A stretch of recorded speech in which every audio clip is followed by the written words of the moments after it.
While away on vacation, the Obamas had the Oval Office remodeled from this previous look that was left over from the Bush administration to a newly designed space that handheld camera crews were allowed to shoot for just about 3 minutes. Highlights of the changes, as provided by the White House, are new and reupholstered furniture, new paint and wallpaper, as well as a new rug.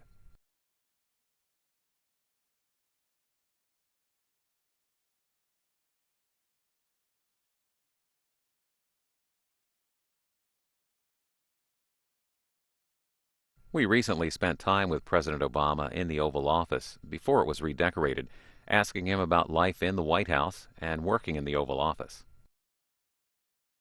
Mr. President, what's it like to live in the White House? Well, it is an extraordinary experience. I think the thing that Michelle and I and the girls appreciate most is the staff, which are so diligent, constantly thinking about how to make the first family comfortable in what is, to some degree, an artificial environment. And so they are wonderful and have become great friends. I also have the shortest commute of anybody I know. And that makes a huge difference because it means no matter how long I'm working any given day, I can always go upstairs and see my wife and kids. And that's something that I probably appreciate more than anything else about being here in the White House. What'd you change in this room? Well, the truth of the matter is we have not yet redecorated this room. The tradition is that every president comes in and they rework it.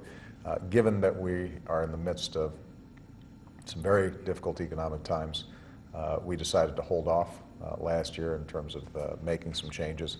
But I did make a few personal changes. One was that bust of Martin Luther King Jr.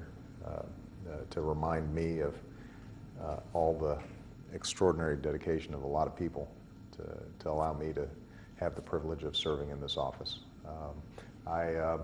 We got some of these neat gadgets that were donated to us. These are actually original patents that were provided, and some of them date back to the early 1800s, but it's a good reminder of part of what makes this country so great is our inventiveness, and so those are nice additions. I think initially there were a bunch of plates up there, and we decided I've got a whole plate room over there that we don't need another one here. You keep George Washington here? I kept George Washington here. We kept Lincoln here.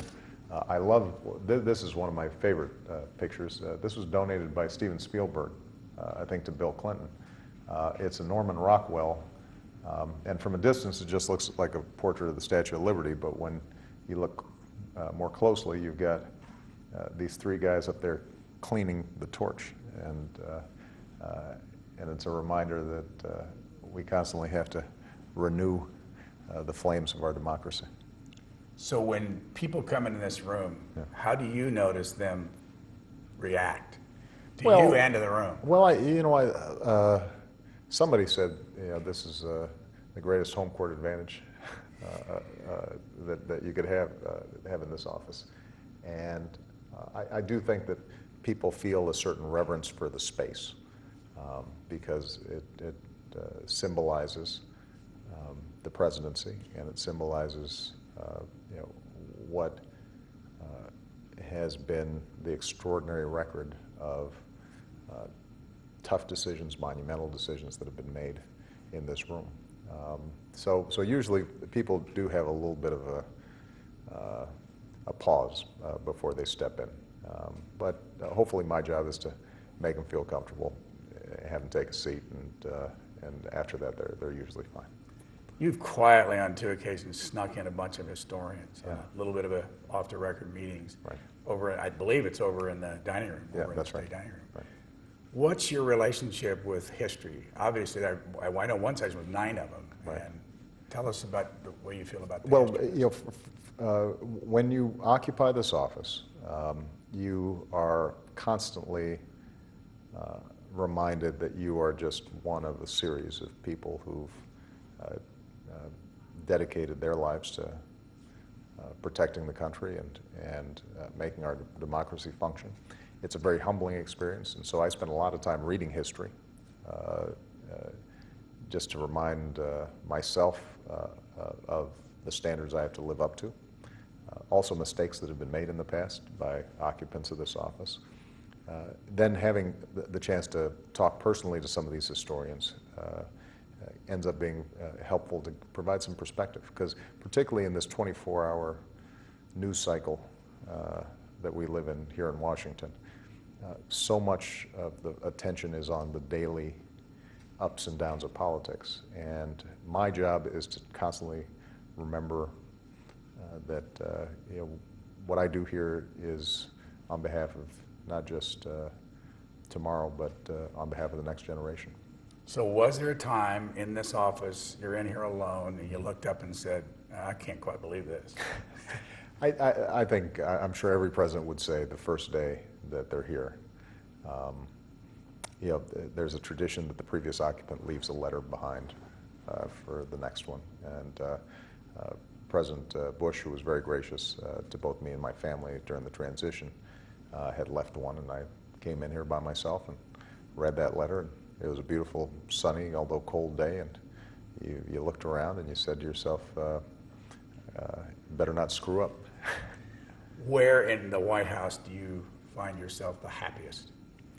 Well, I will say that the South Lawn is extraordinary, and we built this this play set out here that Malia and Sasha used to use a lot. They're now getting old enough where sometimes they don't use it as much as we expect, but I've got nieces and nephews and kids of staff coming, and there are times where I'm working here and I'll look out the window and suddenly somebody's on a swing or laughing as they go down a slide, and it reminds you of why you're doing what we're doing. And every once in a while Bo runs by, and that's always cheerful.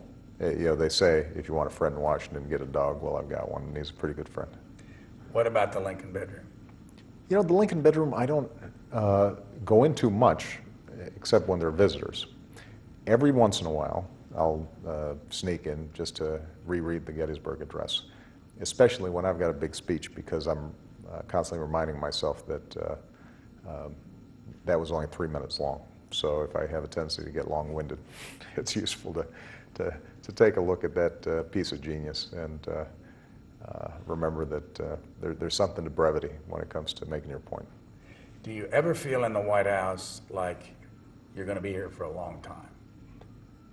No, I think that both me and the family recognize that this is the people's house, that we're temporary occupants, which means that we want to make sure that we leave this place in as extraordinary a condition as we found it. And I think that there's a humility there. We also want to constantly bring people into the White House. So we've done a lot of events with wounded warriors, with kids from surrounding schools who may somehow feel like this is just a world apart, and we want to let them know this belongs to you. This is part of your legacy as an American citizen. So what about the kids? What's their reaction to living here? They are of an age where I think they'd be comfortable just about anywhere, and the degree to which they've adapted to this place is pretty extraordinary. They treat it just like home, and that's exactly what we want. And it's a little bigger than our place in Chicago, but as I said, part of that is because the staff here has been so wonderful to them and helpful to them. So they're having a ball, and they're less constrained in terms of their ability to leave the White House. They don't have a press pool that's following them everywhere, and they end up, I think, having the best of both worlds. As does my mother-in-law, who lives on the 3rd floor. She helps with the kids. I think initially was very resistant. She lived in a small bungalow in Chicago for 40 years, and suddenly she's in the White House. But she's gotten to like it okay, and she can always just wander out the gate and go take a walk, and nobody knows who she is. Thank you, sir. Thank you so much. Enjoy it. Thank you, Brian. Good to see you. Good to see you.